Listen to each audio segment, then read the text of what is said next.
नमस्कार।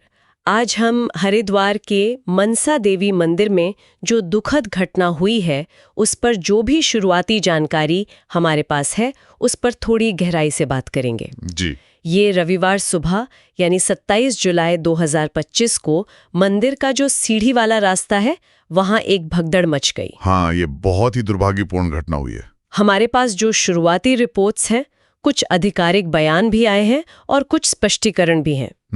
तो हमारा मकसद यही है कि इन स्रोतों के आधार पर समझें कि आखिर हुआ क्या, क्यों हुआ और प्रशासन ने कैसे इस पर रिएक्ट किया है। सही बात है, पूरी तस्वीर समझने की कोशिश करते हैं। तो घटना सुबह करीब 9 बजे की बताई जा रही है।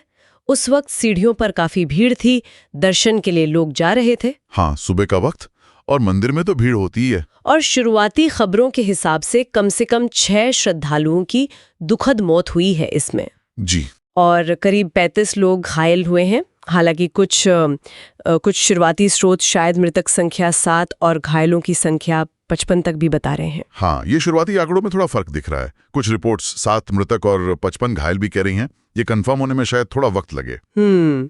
लेकिन जो सबसे हैरान करने वाली बात है वो शायद इसके पीछे का कथित कारण है। बिल्कुल, यहीं पर मामला थोड़ा पेचीदा हो जाता है। जो जानकारी सामने आ रही है उसके हिसाब से लगता है कि ये सब एक अफवाह से शुरू हुआ। अफवाह? किस तरह की अफवाह? कि किसी ने चिल्लाकर कहा या ऐसी बात फैली कि ऊपर से कोई बिजली का तार गिर रहा है या फिर करंट जैसा कुछ महसूस हो रहा है। अरे! और बस इतनी सी बात पर लोगों में एकदम से डर फैल गया, घबराहट मची और लोग भागने लगे। उसी अफरा तफरी में ये भगदड़ हुई। अच्छा, मतलब कोई असल में तार गिरा नहीं या करंट था नहीं। देखिए, यहीं पर यूपीसीएल मतलब उत्तराखंड पावर कॉर्पोरेशन लिमिटेड, उनका बयान बहुत अहम है। उन्होंने फौरन ये साफ किया कि वहां ऐसा कुछ भी नहीं था। अच्छा। ना कोई तार गिरा, ना कोई बिजली का रिसाव था, ना करंट। ये पूरी तरह से क्या कहते हैं, एक निराधार अफवाह थी। ये तो वाकई बहुत चिंता की बात है कि सिर्फ एक अफवाह जिसका कोई आधार ही नहीं वो इतना बड़ा हादसा करा सकती है। सही बात है।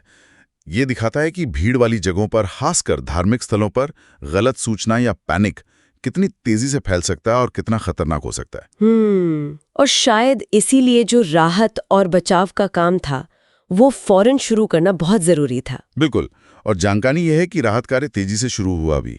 एसडीआरएफ मतलब स्टेट डिजास्टर रिस्पांस फोर्स, स्थानीय पुलिस और दूसरी इमरजेंसी सर्विसेज तुरंत मौके पर पहुंची। जी। घायलों को फौरन पास के अस्पतालों में ले जाया गया और जिनकी हालत ज्यादा गंभीर थी उन्हें हायर सेंटर्स मतलब बड़े अस्पतालों में भी रेफर किया गया। हाँ, क्योंकि ऐसी जगहों पर, खासकर वो सीढ़ियों वाला संकरा रास्ता, वहाँ रेस्क्यू ऑपरेशन भी आसान नहीं होता होगा। बिल्कुल चुनौतीपूर्ण होता है। और प्रशासनिक स्तर पर भी एक्शन तेज रहा होगा। जी हाँ, बिल्कुल। मुख्यमंत्री पुष्कर सिंह धामी ने फौरन इस पर दुख जताया है और सबसे अहम बात, उन्होंने घटना की मजिस्ट्रेट जांच के आदेश दे दिए हैं। अच्छा, मजिस्ट्रेट जांच, यानी अब विस्तार से पता लगाया जाएगा कि हुआ क्या, कैसे हुआ, कोई लापरवाही तो नहीं थी। हाँ, ये एक एडमिनिस्ट्रेटिव जांच होती है जो पूरी घटना की तह तक जाती है। प्रधानमंत्री नरेंद्र मोदी जी ने भी अपनी संवेदनाएं व्यक्त की हैं। और इसके साथ ही राज्य सरकार ने मुआवजे का भी ऐलान किया है।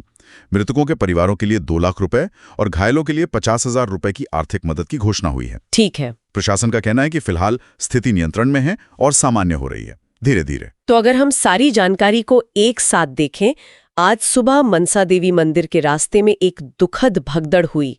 वजह एक अफवाह बताई जा रही है, बिजली गिरने या करंट लगने की। जी। इसमें कई लोगों की जान चली गई, बहुत से लोग घायल हुए, राहत का काम तुरंत शुरू हुआ और अब प्रशासन इसकी पूरी जांच करेगा। बिल्कुल सही। ये घटना एक बार फिर हमें सोचने पर मजबूर करती है, भीड़ प्रबंधन खासकर धार्मिक जगहों पर कितना चुनौतीपूर्ण होता है और अफवाहें वो कितनी तेजी से फैलकर विनाशकारी साबित हो सकती हैं। हाँ, जांच से शायद और बातें सामने आएंगी। उम्मीद है, लेकिन शुरुआती जानकारी तो यही इशारा कर रही है कि अफवाहें कितनी खतरनाक हो सकती हैं। सही कहा। और ये एक बड़ा सवाल खड़ा करता है कि भविष्य में ऐसी घटनाओं को कैसे रोका जाए।